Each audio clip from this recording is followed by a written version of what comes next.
Okay, so let's just dive straight into this.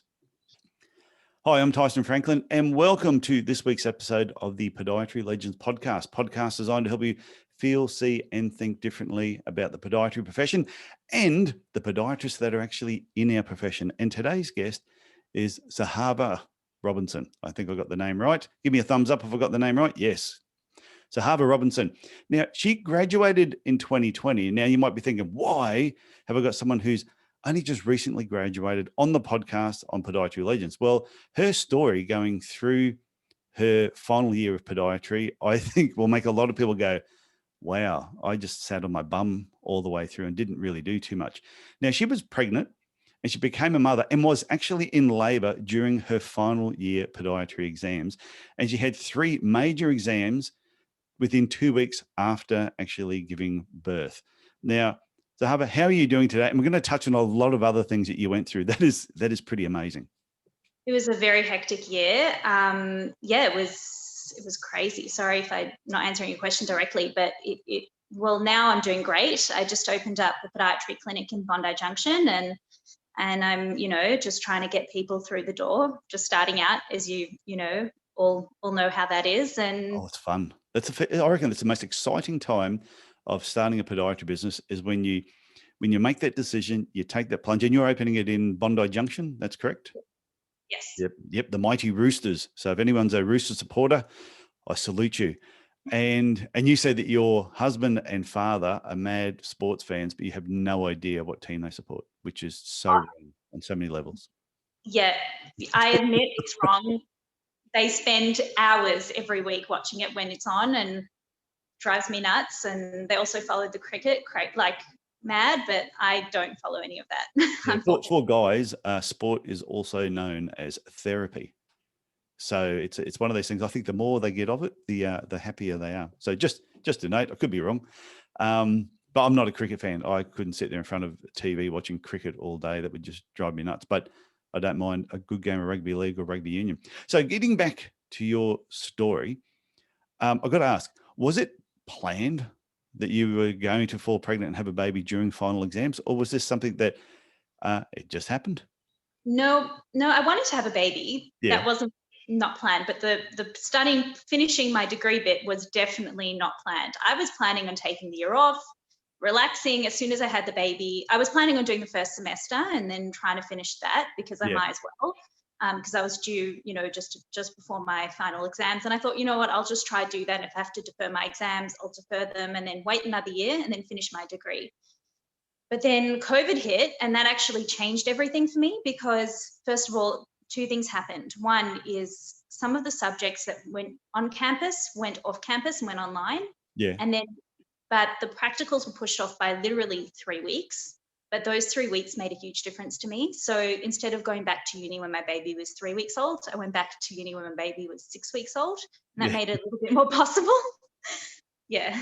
And I mentioned to you that, and the reason I wanted to get you on the podcast was just so people could realize we watch everybody go through university, or we see people graduating, and we don't know what is actually going on in their life at the same time. So I mentioned to you before I pressed record that I was playing like A-grade rugby league on the Gold Coast in my final year of uni.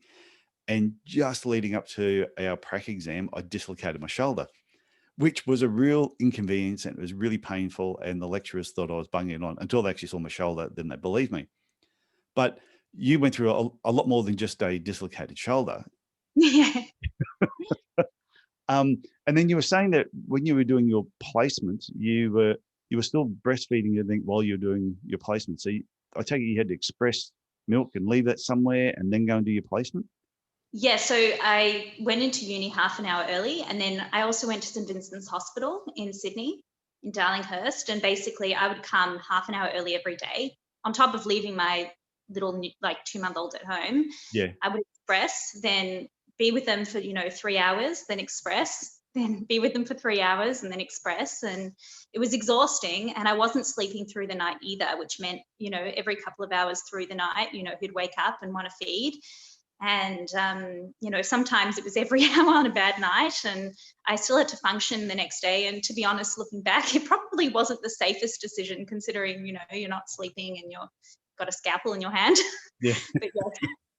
But I take it you're proof though, that when you hear some people joke around, and you'll hear women talk amongst themselves, they go, oh, I'm suffering baby brain at the moment when they forget something. But you've gone right through all that, and you've also passed exams and done everything else at exactly the same time. So you're proof that that is a myth. Mum brain is a superpower. It's Yeah. not, That's good. mum brain exists. I think it exists, but I don't think it's a disadvantage. I think mum brain is there to help you focus better on your baby. And I think, funnily enough, my grades improved. So it wasn't that, my mum brain made me dumber. Mum brain made me smarter because I just had to think better about things. I had to plan better. So I went from getting credits actually to getting high distinctions the whole way through. So Oh, that's awesome. yeah. So if you went back a year, prior to being pregnant, knowing you were going to have the baby, what do you think you were doing differently study-wise with a baby that you weren't doing before the baby? Were you going out too much? Were you enjoying yourself? What gave you that focus? Do you know what it'd be? So I just had to plan better. So secretly, while I was in the Zoom lectures, which I hate to admit this, but hopefully my supervisors will forgive me for admitting this, but basically I wasn't really listening to their lectures so much. It was more in the background. And what I was really doing was focusing on getting the assignments and the assessments done, because I didn't know when I could get them done. So while everyone else was like, I'll get it done towards the end of the semester, I'm like, well, I have to get it done now while the baby's sleeping. Otherwise, this isn't going to get done. So I just had to be super prepared, super planned, and then, study 3 months in advance for exams, which is what I did. And I actually did better because of it. So basically time management and planning became more of a priority than prior, when you were just going through the system or the way that the university has set up for you. You sort of took it in your own hands to actually control the situation and how you actually took on the learning. Absolutely. My Google Calendar is very scary, very scary. But I think a lot of people can learn from that just because, and it must have been when you said, I wouldn't feel bad about your lecturer, your lecturers hearing that you weren't paying attention on Zoom, because I know when we were actually at the university and we were in the class and the lecturer was talking and they were right in front of us, we weren't always listening either. So I wouldn't feel bad about that. And the lecturers know that we're not always tuned in, and you can't tune in all the time. But these days, do you have access to recordings of the lectures too, don't you? Some subjects, and to be honest, I didn't listen to them. I found that going over the notes was much more effective for me in terms of study. And at one stage in the beginning of our degree, actually, I've been using Zoom for years because at our uni, went to Central Queensland University in Sydney, but they've got a campus up in Queensland in Rockhampton. Oh, okay. And there were only 5 of us in Sydney, so we had to share the lecturers. So we'd have Zoom classes and we had to go into campus for the Zoom classes. And Hang on, so I wasn't it concentrating. just froze. Hang on a second. I'm just going to. Okay, so we just had a slight hiccup there. So continue on with your. So you said you're at which university did you study at? Central Queensland University, but they had a campus in the middle of the CBD in Sydney. Oh, okay. And basically there were only 5 students, and unfortunately they're closing the course. It was a really good course. It seems that they're shutting the Sydney one down, which is a shame. But basically they had the Rocky students and the Sydney students doing Zoom classes together 2 years ago when Zoom wasn't in. It wasn't cool. And so that's what happened. And because of that, I was going into uni and not focusing, and to be honest, not getting much done. But when I just took the learning on myself and I really took it up a notch and made sure that I was kind of absorbing all the content in the course, I landed up doing much better. Yeah, I just think that's a really important point for everyone to realize, that we do all learn differently. Some people learn really well through audio. So they might be listening to this podcast, taking what you're saying and going, yeah, that's really good. Whereas other people I know don't really like podcasts too much. They like YouTube videos, which is why I've decided to record the videos. They'd rather sit down and watch people doing things, seeing them talking, interacting, arms waving about all the things that I do. Like a mad Italian, even though I'm not Italian. But I'm married to an Italian, so I can say that. So don't pick on me. And But even when I went through uni, I could listen to the lectures. I took in auditory really easily. When they were writing notes, I didn't really pay too much attention to that. But then I would get other people's notes afterwards, and I would then put them into diagrams and drawings, and I could see things in pictures. So I think it's important that we all learn differently, and you figured out what worked for you. Absolutely. And everyone, it's going to be different. So it's really important to know what works for you. So going through this, not that you had a baby, you also mentioned that your grandfather died at the same time overseas during this whole COVID period. So therefore you weren't allowed to go over and go to the funeral or anything like that. How did that play on your mind as well? Oh, it was pretty hard. It was really hard to lose him and to say goodbye. But at the same time, it's just one of those situations, you can't kind of control it. And yeah, I was very glad that I managed to do like a WhatsApp video call with my grandfather and my son so they could just see each other, and I secretly, screenshotted some pictures just so that the baby one day will, know that he met the grandfather. And yeah, it was pretty tough, but yeah, it was hard to say goodbye, but at the same time, with COVID, you just have to kind of accept the situation. I think that's the theme throughout, my 2020s. Not only did I accept the situation, I kind of took control. Yeah. And I made the best of the situation. And the same thing with me taking on studying. My husband actually offered to help me study, and he said, you know what, I'll help with the baby, because he's running his own e-commerce business. And he's like, well, I'm working from home, I'll take on helping care for the baby so that you can finish your degree, which was super nice of him. And him and my mother-in-law really took charge and helped to take care of the baby. And yeah, we found daycare eventually.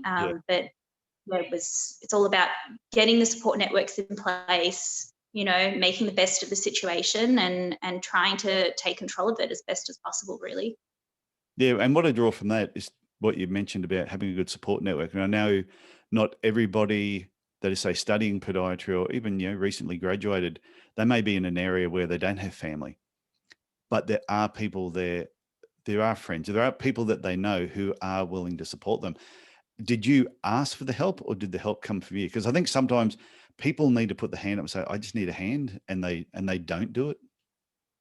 Yeah, a little bit of both. I think it started with my husband offering to help with the baby. And then I landed up, my husband and mother-in-law can only look after him for a certain amount of hours in the day. Yeah. And eventually I had to stick my hand up and say, hey, I need daycare. But a lot of daycares wouldn't accept him because he was way too young. A lot of the daycares only started around, 9 months in the area, and I was struggling to find daycare. And I just kind of begged people, and eventually they landed up helping because they saw how desperate I was. And my own parents were stuck down in Melbourne with the lockdown because I'm originally a Melbourne girl. Oh, okay. And yeah, I couldn't, see them, and they were supposed to come up and help. So, it's tough, and you do need the help, and you do need to ask for help. And sometimes you need to kind of semi-beg for help, and sometimes people listen. Yeah, big.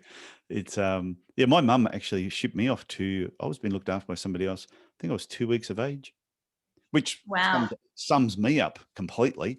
But I get on with my mum really good. And my mum was a working mother. So she was busily working right up until having me. After having me, she was just keen to get back to work.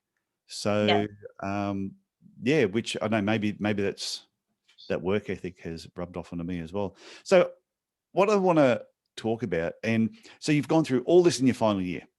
You've had a baby, you've had a death in the family. There's been a ton of stuff going on.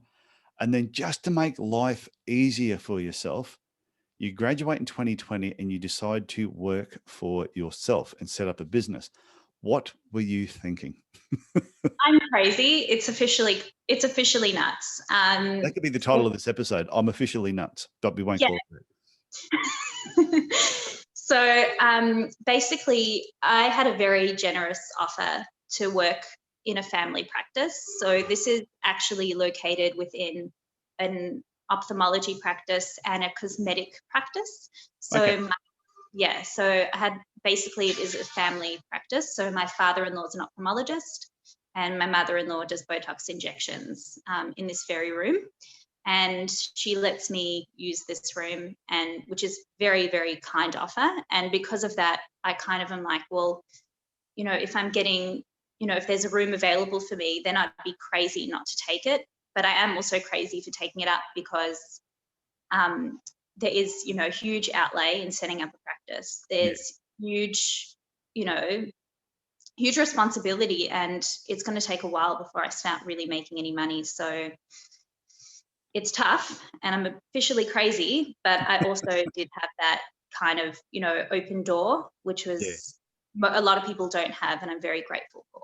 Okay. No, so the opportunity was put in front of you, so you decided to take it, which I think, and I don't think there's anything wrong with that. I think if people are graduating or they've been out for a couple of years and there is an opportunity to have their own business and it's just presented to them, sometimes you just got to say yes. And for other people, and you seem to be the type of person that I think will take it on really well because of what you've learned through the whole planning, time management.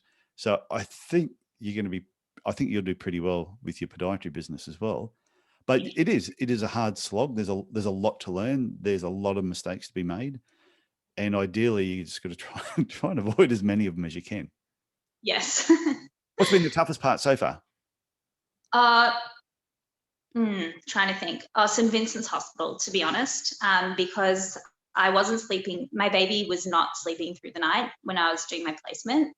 Yeah. And just I'll go back a step. So that was the hardest part while you were studying, but I was asking what was the hardest part about setting up your own business. So let's answer both questions. Okay, so St. Vincent's, that was the hardest part, just doing that placement. And it was brutal, to be honest. It was very intense, and I was very tired the whole time. And then, to be honest, with starting a practice, it's been marketing, because I'm not a strong marketer. Yeah. And I know that. I've had a lot of business experience. I'm very fortunate. It kind of all fell into place because during my gap year, I did a bookkeeping course, and so I actually know a lot of the elements of how to run a business. And I've also got a graduate certificate in accounting. So I'm like I know how to run a business, but I just very bad at marketing. So I think that's probably the toughest part, and I'm wearing myself down very quickly on the marketing front. But the thing is, like the running a business is most businesses are very similar. Yeah, the structure behind the business. Yeah, and it's money in, money out, and whatever's left over is your profit. Or if there's not as much money left, then there's a deficit. So that all makes sense. But marketing a podiatry clinic is it's like the old 80-20 rule. 80% of all marketing, regardless of the profession, is very similar, but it's how you tweak that last 20% that really makes it yours. We're recording this now in January. So my next 4-hour online marketing workshop is coming up 22nd of February. Okay. So I'll flick you the details just so you know about that. And if anyone's listening to this episode is probably going to come out about mid-February. So if you're listening to this now and you go, oh, what's the 4-hour online marketing workshop called, was it Podiatry Marketing Success Leaves Clues? Just go to my website, tysonfranklin.com, click on events, and the details will be there. Jesus, there was a self-promotional plug. That was great. But it is. So you've found, is it marketing business or is it knowing what type of patient you want to talk to? No, it's just the marketing. I'm just not strong in that area. I've worked with businesses before running, doing like practice management type stuff for medical practices. So I'm used to that, but it's just the marketing is just a killer for me. And it's also a very established area. So it's not like I can go to a few GPs and they'll all refer to me. It's very different to that. People have very established referral networks. So it is what it is, and I'm going to embrace it. It's easier than you think. First tip I would give you is sitting down and working out who is your ideal patient. And I know a lot of people go, oh, I don't want to limit myself to just one person. Don't worry about that. Find out who your ideal patient is. And then everything you do in your marketing, you talk to that ideal patient. Now you might think, oh, but I have 3. Just talk to one. Just talk to one patient and the other patients will still be listening, but you need to talk to, you need to know who it is that you really want. Do you know what type of business you want to have long term? Yeah, I do. I want a practice which gears, if I'm, to people who live in this area, Yeah. probably more likely to women, between 50 and 80. But I think that's pretty broad. But too broad. It is broad. Yeah. Yeah. But probably between 50 and 60, if I'm going to be honest. Yeah. Yeah. And the thing is, because a lot of podiatry clinics will target everybody. So if straight away you know you want to target women, you can set your clinic up around that. So that changes because if you were talking to me, or if you were talking to a 50-year-old woman, how you speak to us is going to be different. Yeah. And that's where some people go, oh no, I want to attract men and women about 50 to 60. And you go, well, how you talk to me and how you talk to another woman who's say 54, you'll use a different vocabulary. Yeah. So what else has been, so you've set up your practice. So fortunately, an opportunity arose. So there was a location to go to. Yeah. You've got some good business background. So you understand the behind the scenes of running a business. Marketing is going to be, it's a struggle for everybody until you get good at it. Or it's all about just getting better and learning for what you. So if you try something and it doesn't work, just don't keep repeating the same mistake. But sometimes they always say a good idea at the wrong time is still a bad idea. So you might do something, you go, oh, this is an awesome idea, but it's just the wrong timing. So therefore it's a bad idea now, but don't write it off completely. Just write it down, put it down somewhere, and you may come back to it later on.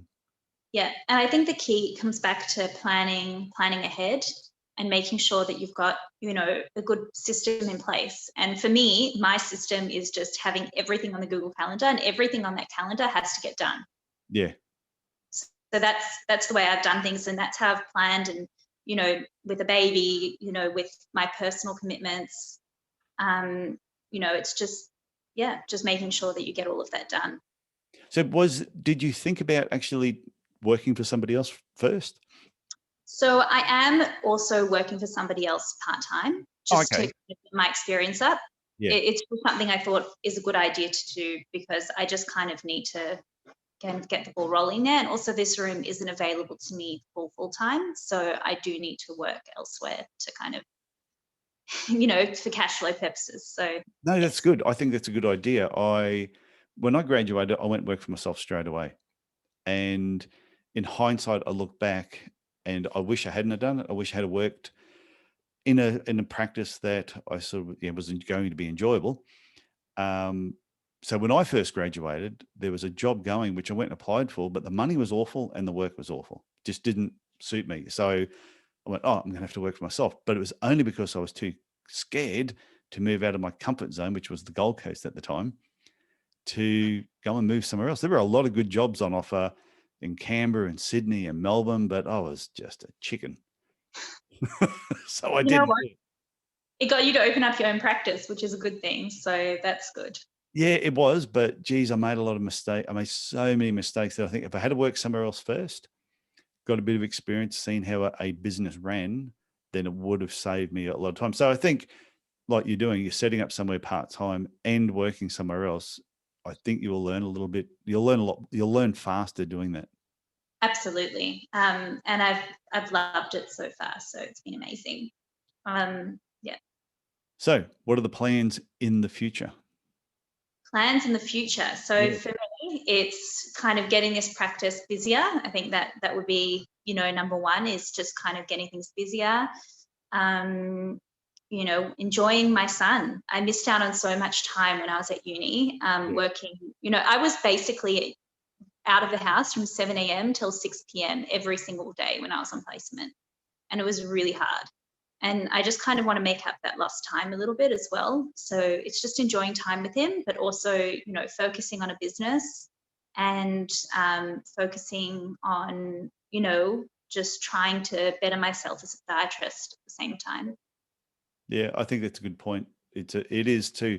I think when you're going to work for yourself, or even if you take a job somewhere else, I think it's important to remember why you started podiatry, what is important, what are your beliefs and values. So Your family is really important. I think sometimes you've got to tattoo that on your arm. Don't forget that family is really important, because it's really easy once you get into your own practice and you start working longer hours and you're getting more patients and you get busier, to lose sight of that. So I think it's a good reminder for everyone too, that don't neglect your family. Business will be there tomorrow, but your family may not. And to be honest, that was a big reason I went into podiatry, was because I wanted something that would be family friendly, that I could have kids and still work for myself and work my own hours. And I don't think it's a bad thing. I think, some people say, oh, someone once mentioned to me, oh, you're going into podiatry so you can be, a mum and do things part-time instead of going into, full on, business and consulting, because I actually have accounting qualifications as well. And I got a bit of flack from this person. And the truth of it is, I think it's great. Just embrace it. If you have an opportunity to take a couple of hours off, and spend time with your kids, enjoy that and run your business as well. I think it's important for everybody not to get pushed into doing something they don't want to do. And I know, like, when I graduated, my goal was I wanted world domination. That was pretty much, I remember a friend from school, Nick Kalaja. I don't know if Nick listens to the show at all. He's not a podiatrist, but he might. And Nick and I were 17 when we were finishing high school in 1983. We said, when we do a 10-year school reunion, we're going to come back and we're going to be wealthy and we're going to be ruling the world. And when we had our 10-year school reunion, Nick didn't turn up and I wasn't really doing that great at all. But there was just all this drive to be successful. And I was so focused on making money and proving to everybody else that I was great. And it was really, really hard work. It was very tiring too. So once I realized that, no, it's not about me, it's other things, there's more important things in life than work and money, then work actually improved and I made more money when I wasn't focusing on it. Yeah, and I think it's a big lesson. Like, if you can take anything from what I went through, it's that, sometimes you do have to put in the hard yards to get a good outcome. Yeah, definitely. But at the same time, you've got to enjoy life.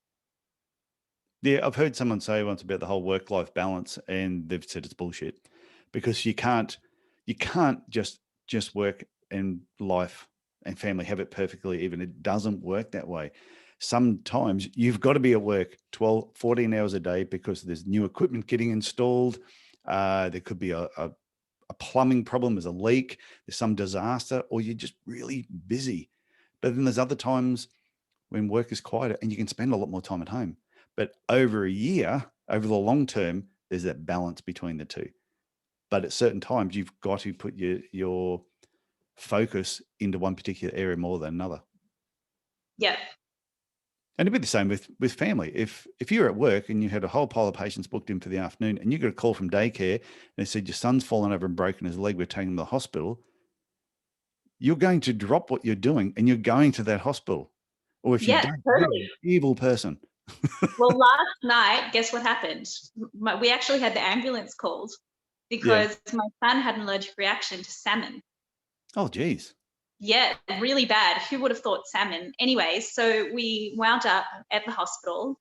And look, by the time we got to the hospital, I had some Claritine on me, so I gave it to him. So he was fine by the time we even got there. But yeah, good fun. That's what life is as a parent. You just got to have your priorities straight and set straight. Even though I had work today and I've got patients, you just have to focus on your kid. Yeah, even though you're not going to sleep. Yeah. But I think it is important, like we said, it's getting the balance, but sometimes one thing takes more of a priority. And I know when even now, like I work from home, doing like coaching and the podcasting and running the marketing workshops and the 12-week reboot thing. And I do that all from home here. So my family knows that when I'm actually in the office here and I'm pressing record or I'm doing something like that, that is my focus. Mm-hmm. Unless the house is burning down, don't tell me. Just sort it out. But as soon as I finish here, I walk out there and find out what's going on. So I've got a good life right now. It is really good. That is good. I have a bit of a phrase. I like things to be done yesterday. Oh, I like that. Yeah. So I, know tomorrow, it's got to be done yesterday. That's the ideal way things should be done, because if you get things done, you get things out of the way, you can enjoy life. Have you read that book, The One Thing? No, I have not. It's a really good book. And the phrase of the book says, what's the one thing that if you did it now could make everything else pretty much on your list unnecessary or easier? So people might have a big list of 20 things they've got to do. What is the one thing on that list that if you did it would make everything else easier or unnecessary? And it's a really good book. It's a good book for actually getting you focused on just focusing on one thing all the time. Yeah. Yeah, absolutely. So, and that's, mhm. Oh, no. What were you going to say? No, I just love things to be done. If you can get, like, I have a philosophy of going through my calendar and pushing as much events backwards as I can, so that, I get things out of the way and I've got a free calendar to do more things that I really want to do. I like that. I like that philosophy. That's really good. So you look at your diary, what's coming up for the week, and you try and get it done and move it on to a different day so that it's over and done with. Yeah. That is a legendary move there. So, and I think anyone listening to this, think about that. Look at your diary. What can you do? And move it back onto a day so that your diary is freed up. Therefore, that frees up your time to take on other more important tasks. Absolutely. And that's how I focused on my degree. I think that is brilliant. So, Zahava, before we finish up, do you have one final point for anybody listening to this podcast right now? If any of you guys have children, just enjoy it. It's so special. And I feel like because I did this crazy, stupid thing, which I thankfully am very happy that I did, you're just going to enjoy the time with your family and your kids and make the most of it. And money is, to help you live a good life. It's not the other way around. You don't work hard, just for the sake of working hard. You're working hard to spend time with your family. So if you can, focus on that. I think that is a brilliant way to finish up. So I want to thank you for coming on the Podiatry Legends podcast, sharing part of your story. I love that quote of yours. And I think that final, not just that final point, but that tip about moving things in your diary back is bloody brilliant. I really, really like that. I'm going to use that myself. So thank you very much for coming on the podcast. Thank you so much, Tyson. I really appreciate it.